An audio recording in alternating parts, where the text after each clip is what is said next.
Bagaimana jika doa itu tidak dikabulkan? Ya udah, subscribe dulu. Bercanda ya. Jadi, terkabulkannya doa itu merupakan hak prerogatif milik Allah Subhanahu wa taala sebagai Tuhan. Menurut Gus Baha, seharusnya kita itu tetap bersyukur ya meskipun doa kita itu tidak dikabulkan. Berarti kita itu sedang memiliki Tuhan yang bersifat Al-Qahar. Tuhan Maha Perkasa, tidak bisa diatur-atur, tidak bisa didikte oleh manusia. Betapa malunya kita kalau kita itu punya Tuhan yang bisa diatur, bisa didikte oleh manusia. Coba kita pikir-pikir lagi deh. Allah tuh maha baik banget loh sama kita. Karena Allah tuh punya sifat dalam Asmaul Husna yang namanya Al-Karim. Al-Karim tuh artinya memberi tanpa diminta. Contohnya nih, kamu pernah nggak doa, ya Allah berikan aku sebuah telur? Nggak pernah kan? Tapi Allah sudah kasih.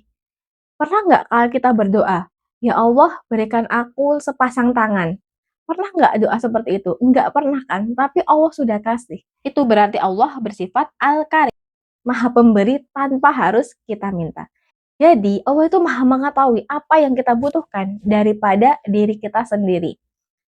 Wa asa an takrahu syai'aw wa huwa khairul lakum wa asa an tuhibbu syai'aw wa huwa syarrul lakum wallahu ya'lamu wa antum la ta'lamun.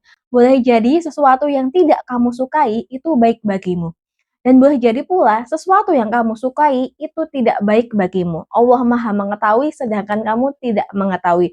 Quran Surat Al-Baqarah ayat 216.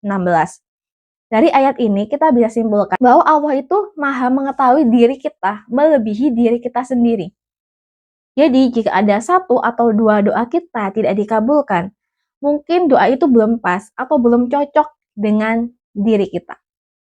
Kan repot ya kalau doa semua orang di dunia ini itu harus dikabulkan. Contohnya nih, ada seorang laki-laki yang nggak kaya, nggak pintar, nggak soleh, nggak ganteng, tapi pingin punya istri yang cantik, soleh, pinter, kaya.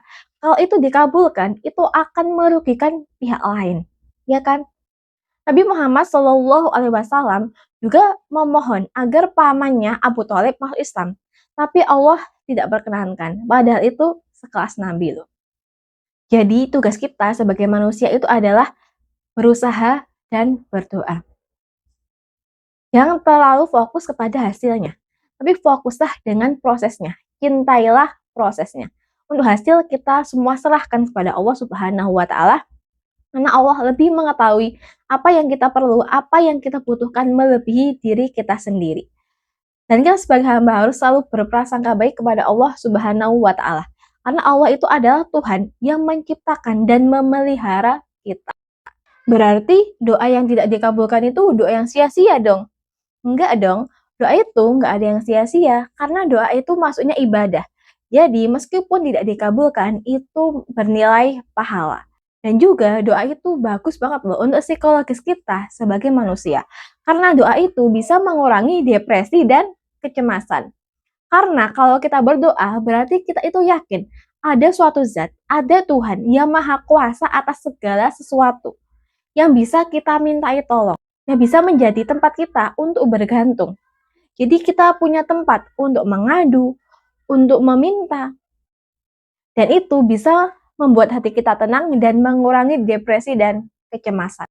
Dan doa itu pula juga bisa membuat kita lebih bersemangat dan percaya diri. Contohnya nih ada kisah ini terjadi ketika Perang Badar. Ketika Perang Badar, jumlah kaum kafir Quraisy itu ada 1.000 orang. Dan jumlah kaum muslimin itu ada 313 orang.